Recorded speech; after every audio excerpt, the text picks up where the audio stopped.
guys! Welcome back to my YouTube channel and happy Monday po sa ating lahat. So for today's video guys, may bagong loan app na naman po tayong pag-uusapan na pwede po natin ma-download sa Google Play Store. Nag-o-offer daw po itong loan app na to ng high amount na 25,000 pesos.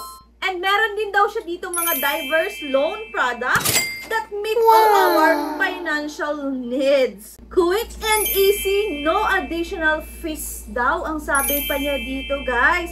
So naku, parang exciting tong loan app na to, diba? And dito din guys, get loan easily, only one valid ID needed. Easy repayment, flexible, and convenient.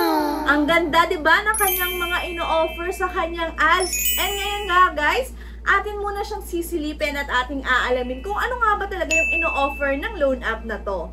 Pero bago tayo magpatuloy guys, naku, baka hindi ka pa po nakasubscribe sa ating YouTube channel, mag-subscribe ka na kasi meron po tayong mga pa-Gcash giveaway. And every video nga po, namimili po ako ng 1 lucky winner at mananalo ng 100 pesos. And every month naman guys, namimili po tayo ng 3 lucky winners na mananalo ng take po 500 pesos. Kaya ano pang iniintay nyo? Mag-subscribe, mag-like, at mag-iwan ng comment dyan sa comment section.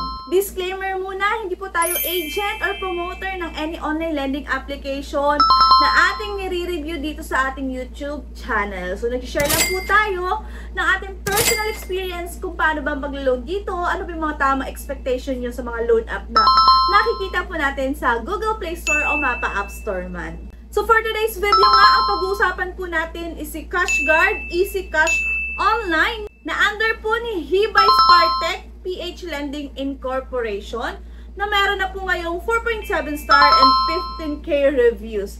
So, i-click lang po natin dito guys yung open. And upon opening this online lending application nga po, ang hinihingi niya agad is permission. So, nanghihingi po siya ng permission dun sa ating mga camera, contacts, and media. So, kailangan po natin itong i-agree para po tayo is makapagpatuloy. And then after that guys, mapupunta tayo sa kanyang dashboard. And dito nga sa kanyang dashboard naman, nag-o-offer na lamang po siya ng 12,000 pesos. And take note guys, ang sabi niya dito, pass approval, instant disbursement daw. So ayan. Pero wala siya nakalagay dito guys na repayment term or yung kanyang interest rates. And then after po noon, so dito guys, welcome to CashGuard.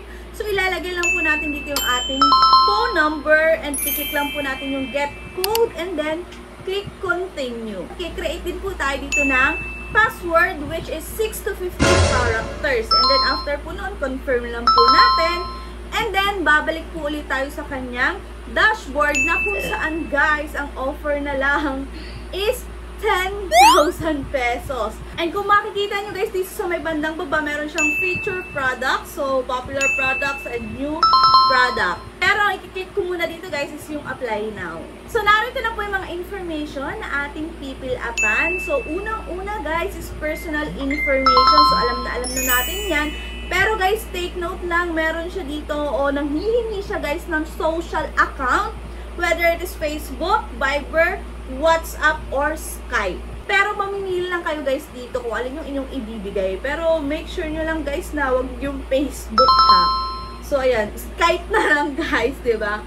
And then after po noon is contact information na agad. 3 contact references lang po ang kanyang hinihingi.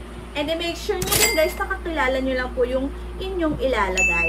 After po noon is work information. So dito guys, hinihingi niya kung ano ba yung trabaho natin. After that guys is face recognition. Narito na din guys yung mga ID type na pwede po nating magamit, which is UMID, passport, TIN ID, driver's license, SSS, Postal ID, Voters ID, GSIS ID, PRC ID, OWA ID, National ID, and PhilHealth ID.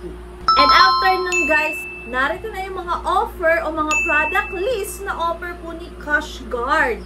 So meron siya dito guys na new plan, meron siyang Cash Plan G, Cash Plan J. So doon sa new plan guys, nag-offer siya ng 6,000 up to 24,000. And same lang doon sa Cash Plan G and Cash Plan J. So, tingnan natin itong si new plan. So, dito po muna tayo kay new plan kasi malaki-laki yung kanyang offer, diba? So, click lang po natin itong new plan. So, maghihintay lang po tayo dito ng 1 minute or 60 seconds. Narito na tayo sa exciting part kasi narito na yung management fee. So, ibig sabihin guys, ito po yung maaaring ibawas o maaaring idagdag pag tayo po is magbabayad sa kanila. Pero alam ko guys, ibabawas daw agad ito. Hindi ito idadagdag. So, narito guys yung interest na meron po siyang 105 pesos. Account management fee na 273 pesos. Platform service fee na 273 pesos din po. Risk fee, same amount lang din po. And credit fee na 276 pesos.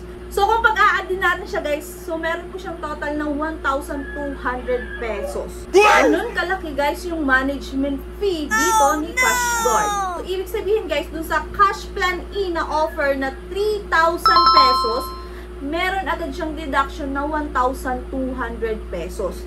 So, ibig sabihin guys, hindi po buong matatanggap kung sakaling maglo-loan ka. And ang marireceive na lang po natin, o possible na marireceive na lang po natin, is 1,800 pesos. So, i-check ko din guys yung isang cash plan, si Cash Plan Day. So, same lang din yung kanyang management fee, same amount. So, ganun din guys. Hindi ko na tinuloy yung aking pagla-loan dito kasi doon pa lang guys sa management fee, diba? So, kayo ba? Itutuloy nyo kung makikita nyo yung management fee na is ang laki, diba? Pero guys, nasa sa inyo pa rin naman ang desisyon kung i-grab nyo rin po o maglo-loan po kayo dito kay CashGuard.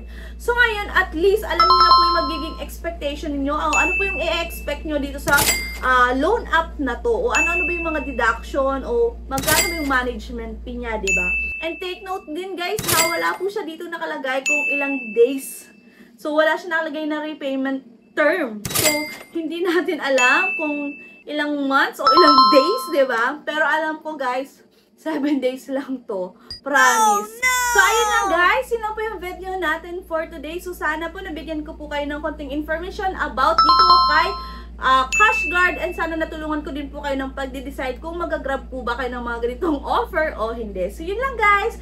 Bye-bye na po muna. Thank you for watching and see you on my next vlog. Bye!